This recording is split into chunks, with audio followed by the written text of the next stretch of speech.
हरे कृष्णा, राधे राधे। आज हम चर्चा करेंगे गंगा दशहरा और निर्जला एकादशी के बारे में। निर्जला एकादशी ज्येष्ठ महीने की शुक्ल पक्ष में आती है। इसको भीमसेनी एकादशी भी कहते हैं, पांडव एकादशी भी कहते हैं, क्योंकि सबसे पहले पांडवों ने ये वाली एकादशी की थी। और भीमसेनी एकादशी इसलिए कहते हैं क्योंकि भीम को खाने का बहुत शौक था, तो वो भूखे नहीं रह सकते थे।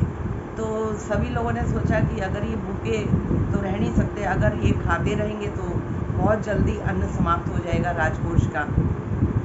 तो सब लोगों ने सोचा कि इनको बोलते हैं कि एकादशी रखो। सभी ने कहा कि भीमसेन आप एकादशी रखिए। वो बोले मेरे से भूख का रहा नहीं जाएगा। तब उन्होंने एक उपाय सोचा। उन्होंने कहा कि अगर आप ये एकादशी करोगे तो इसका, जैसे सब लोग पूरा 12 महीने की एकादशी करते हैं, तो आपको साल में एक बार एकादशी करोगे तो पूरा फल मिल जाएगा। भगवान कृष्ण ने ये बात कही। ये सोच के वो बहुत खुश हो गए कि अरे वाह, एक एकादशी करने से अगर मुझे पूरे साल का फल मिलता है तो मैं एक ही एकादशी में करूँ। लेकिन शर्त ये थी कि निर्जला रखनी पड़ेगी आपको। निर्जला रखोगे मतलब बिना जल पिए, तो आपको बहुत जल्दी फल मिलेगा। उसने कहा कोई बात नहीं, मैं एक दिन रख लूँगा कैसे भी। और उन्होंने निर्जला एकादशी की और जल भी नहीं पिया। अगले दिन फिर जल से ही पारण किया। और तो इसलिए जो है कहते हैं कि जैसे एकादशी का व्रत रखते हैं ना, तो जैसे आप रखते हैं वैसे ही रखना चाहिए। अगर आपने फलों से रखा है तो अगले दिन जो पारण होगा वो फलों से होगा। अगर निर्जला रखी है, जल नहीं पीते हैं, तो अगले दिन जल से ही पारण किया जाएगा। और अगर अन्न से रखी है कि मतलब जैसे आप फलाहार करते हैं कि कुट्टू का आटा, सिंगाड़ी का आटा, कुछ भी करते हैं, तो इसलिए फिर आपको जो है उससे अन्न से ही पारण होगा। इसमें चावल का तो निषेध है, ये तो सभी जानते हैं। तो आइए हम इसके बारे में करते हैं। इससे पहले जो आता है गंगा दशहरा आता है। तो गंगा दशहरा पर जो है गंगा नदी में स्नान, और जो भी अपने देश की बड़ी नदियां हैं आप उसमें भी स्नान करने का बहुत महिमा है। गंगा नदी जहाँ जिस राज्य में नहीं है, जिस शहर में नहीं है, तो उसमें जो भी आपकी बड़ी नदी हो, जो भी हो, आप उसमें स्नान कर सकते हैं। अगर वो भी नहीं है तो आप अपने मतलब नहाने वाले जल में गंगा जल मिक्स कर लीजिए और उससे आप स्नान कीजिए। हर हर गंगे, तो आपको गंगा नदी में स्नान करने का पूरा फल प्राप्त होगा। गंगा नदी में स्नान और दान पुण्य की दृष्टि से बेहद पूर्ण माना गया है, क्योंकि गंगा दशहरा ज्येष्ठ मास की दशमी को आती है शुक्ल पक्ष में। तो इसलिए ये दशमी तिथि को मनाया जाता है। और ये साल जो है इस साल जो है अब आने वाला है गंगा दशहरा एकादशी से पहले। तो मान्यता है कि इस दिन भागीरथ ऋषि अपने पूर्वजों के उद्धार के लिए माँ गंगा को धरती पर पतित पावनी गंगा के रूप में मोक्षदायिनी गंगा को धरती पर लाए थे। कहते हैं कि गंगा दशहरा के दिन ही गंगा नदी में स्नान करने से मोक्ष की प्राप्ति होती है और समस्त पाप धुल जाते हैं। गंगा दशहरे के अवसर पर देश के उन प्रमुख शहरों में जहां मां गंगा बह रही है, मेले का बहुत बड़ा मेला लगता है, मेले का आयोजन किया जाता है। इस अवसर पर विशेष पूजा का भी आयोजन किया जाता है और दान पुण्य भी किया जाता है। कुछ लोग गंगा दशहरा के दिन दान करते हैं, कुछ लोग निर्जला एकादशी के दिन करते हैं, लेकिन दान दोनों ही दिन होता है। और ये मतलब आप इसके बारे में जानते हैं कि गंगा दशहरा का महत्व है और इस दिन क्या क्या दान करना चाहिए। गंगा दशहरा को माँ के धरती पर अवतरण दिवस के रूप में मनाया जाता है।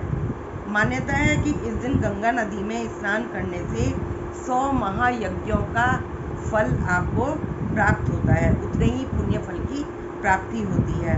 इस दिन जो व्यक्ति गंगा में खड़ा होकर गंगा स्तोत्र का पाठ करता है वो मृत्यु के बाद बैकुंठ को प्राप्त करता है और इस जन्म के सभी पापों का असर उस पर समाप्त हो जाता है। कितनी महिमा है।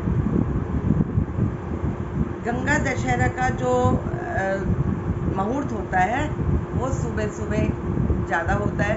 वैसे तो पूरे दिन चलता है, लेकिन अर्ली मॉर्निंग मतलब ब्रह्म मुहूर्त में पहले अगर आप गंगा स्नान करते हैं तो उसका का तो कहना ही क्या है। गंगा दशहरा पे क्या दान करना चाहिए? गंगा दशहरा पर मतलब एक ऐसा जैसा कि पता है गंगा दशहरा मतलब दशमी के दिन होता है, इससे तो साफ पता लग रहा है। गंगा दशहरा ऐसे वक्त में मनाया जाता है जबकि गर्मी अपनी चरम सीमा पर होती है, लेकिन इस बार तो नहीं मनी। इस बार तो मौसम ही अलग ही चल रहा है कि जेठ का महीना है तब भी उतनी गर्मी नहीं पड़ रही।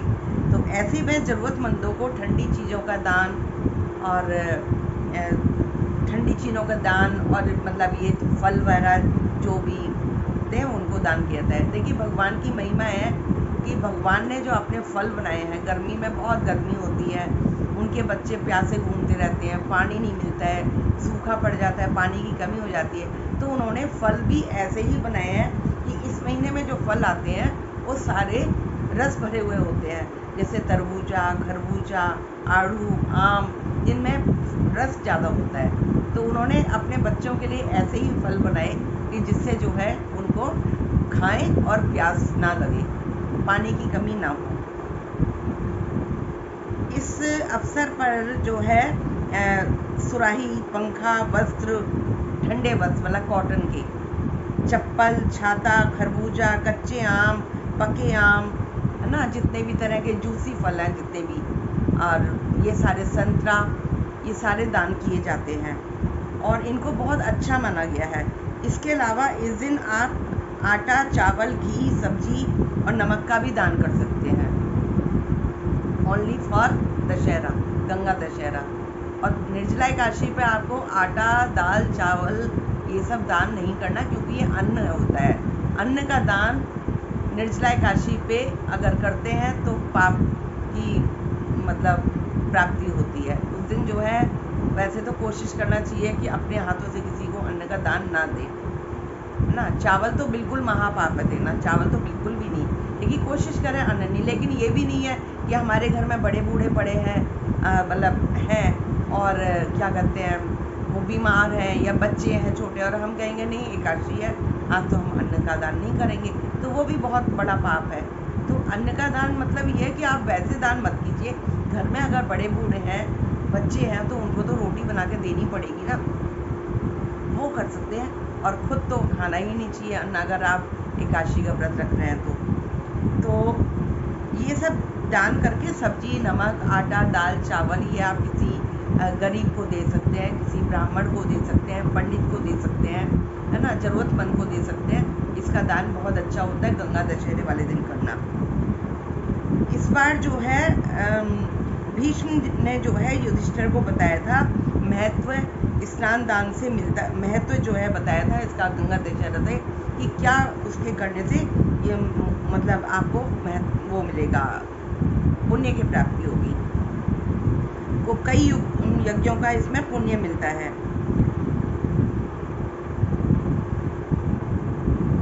गंगा दशहरा वाले दिन जो जैसे बताते हैं कि पुण्य क्या प्राप्त होता है, तो गंगा दशहरा वाले दिन मेला लगता है गंगा जी के किनारे और बहुत सारे दान की चीज़ें होती हैं। आप सुराही वगैरह भी निकाल सकते हैं, फलों का भी दान कर सकते हैं। तो ये गंगा दशहरा का दान है। और एकादशी का मैं बताती हूँ, निर्जला एकादशी का जो मतलब अगले दिन आती है, गंगा दशहरा के अगले दिन, गंगा दशहरा के दिन निर्जला एकादशी पड़ती है। तो जैसा कि नाम से ही विदित है कि निर्जला एकादशी, निर्जल जिसमें जल भी ना पिया जाए, तो ये उनके लिए है कि जो कभी व्रत नहीं रखते हैं, साल में एक बार व्रत रख लेते हैं, तो वो निर्जल रख सकते हैं और उनके पूरे साल की जो 24 एकादशी होती हैं उसको पूरा फल मिलेगा।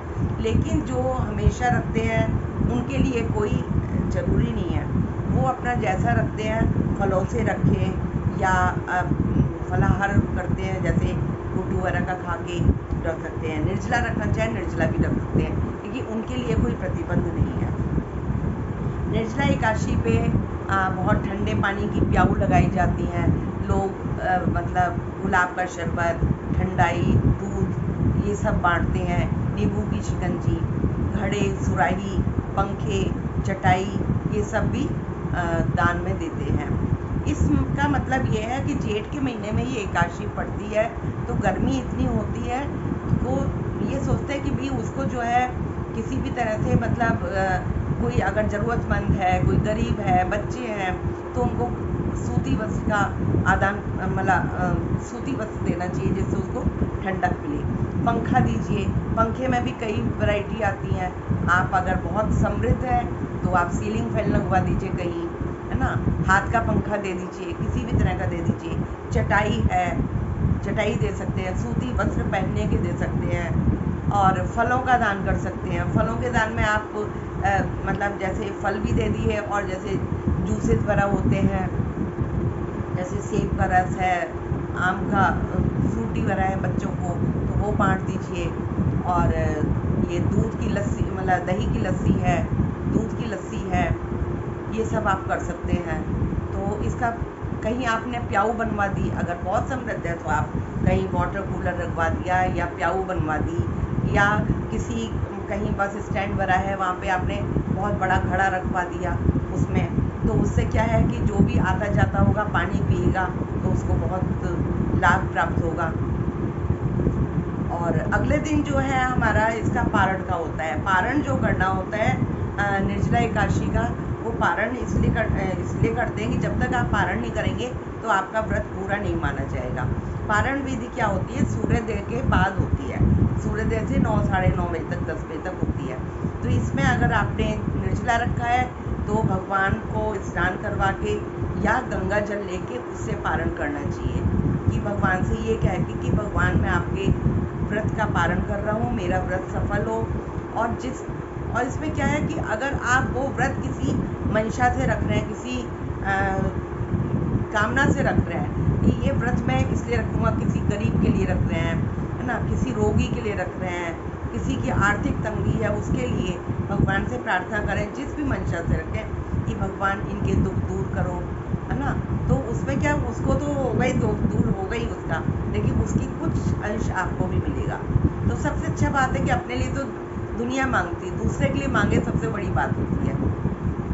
कोई मौत और जिंदगी के बीच लड़ रहा है तो बहुत बड़ी काशी है, उससे कहें कि भी, हालांकि अच्छा तो नहीं लगता कि वो उसके लिए प्राणों की भीख मांग रहे हैं, लेकिन अगर वो जूझ रहा है तो उसमें करने में कोई बात नहीं, उसे मुक्ति दिलाने की। भगवान मैं अपने व्रत का फल मुझे अमुक व्यक्ति के लिए चाहिए, इसको मुक्ति का दान दीजिए, इसकी मुक्ति हो जाए। तो जिस भी कामना से आप करें वो आपकी कामना पूरी होगी और आपको भी फल मिलेगा। और अगर आपने फलाहार से रखा है तो पहले फल भगवान को अर्पण करें और फिर उस फल को आप जो है ग्रहण करें। अगर आपने अन्न से रखा है, अन्न का मतलब ये कूटू वाला से रखा है, फलाहार से रखा है, तो आप जो है उसमें चावल निषेध होता है। तो ये जगन्नाथ जी का जो चावल होता है, जगन्नाथ जी का चावल का 2-4 दाने लेके हाथ में और संकल्प करें कि भगवान ये हमने आपका रखा था, व्रत रखा था, तो ये जो है मैं अपना व्रत का पारण कर रहा हूँ, इसकी मेरा व्रत सफल हो, मेरा व्रत पूर्ण हो, कोई कमी रह गई हो तो इसको जो है आप अपने आप पूरा करें।